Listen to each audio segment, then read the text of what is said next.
This is Jose Quijada, and he throws fastballs. A lot.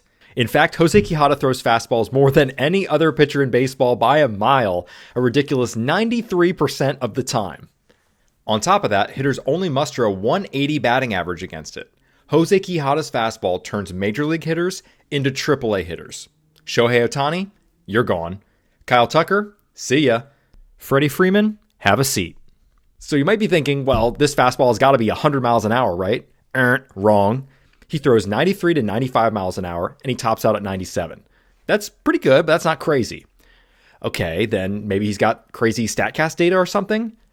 Wrong again. His spin rate is average. His movement is average. So what makes this pitch so special? Well, let's take a look at an at-bat to see. Here's Quijada against Parker Meadows, who was an above-average hitter in 2024, and let's see if you notice how he attacks him. Okay, first pitch, fastball up. Another fastball up, swing and a miss. Another fastball up. Another fastball up. Oh my goodness, finishes off with a fastball up. 5 pitches, 5 fastballs up. Parker Meadows knew what was coming, and he still had no chance. How is that even possible? Well, it's because his pitch has something called rise. So his catcher and his manager have both talked about this. The way he throws, the ball seems like it's going to drop a little bit, but then it just keeps going up, up, up, where the hitter can't get to it. And we can see that with Quijada's barrel rate, which is in the 93rd percentile, or we can see that with his whiff rate, which is almost top 10 in baseball. Think about how crazy that is. Hitters know what he's throwing, they know where he's throwing, and they cannot get their barrel on it. The other thing that makes Quijada absolutely infuriating to hit against is that he pitches just outside the strike zone. So look at these strikeouts. All these pitches are up and out of the zone, right? But as a hitter, you know it's a fastball, so it can't be that hard to get to, and yet it rises up all the same, just out of your reach. That is super, super frustrating for a hitter. Now, finally, the last part of Quijada's game is that he feeds off the crowd. He loves the big stage. I mean, just look at how fired up he is here. His manager explains that he actually only does well in big spots, and he notices that Quijada's velocity will drop in lower leverage. For relievers, I kind of feel like that's a good problem to have. As great as Jose Quijada's fastball is, there are 2 proven ways to beat him. Number 1 is walks. Quijada had the second highest walk rate in the league in 2024. Now, some people say that's because he struggles with command, and that's part of it.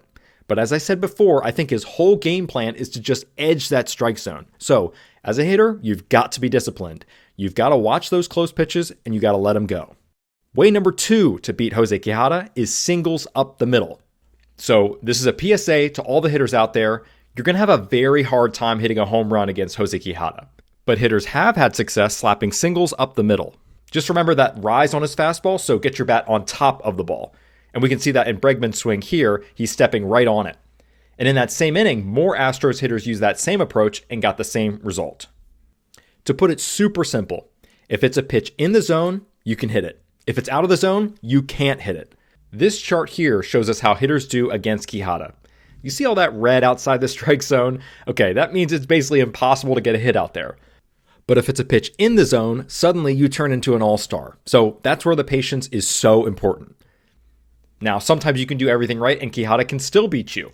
Just watch this hilarious at-bat versus Freddie Freeman that lasts for 12 pitches.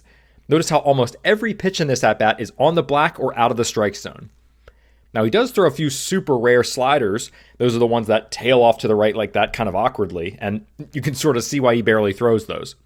And the one fastball that lands in the zone, Freddie barely misses a home run. It just goes foul.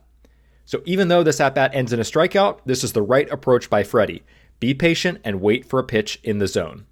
So, can Quijada keep this up? Well, Quijada got Tommy John in 2023. Since making his return in July of 2024, his velocity slowly ticked up in each appearance, and by the end of the year, his velo was touching 97, so there's no real concern there.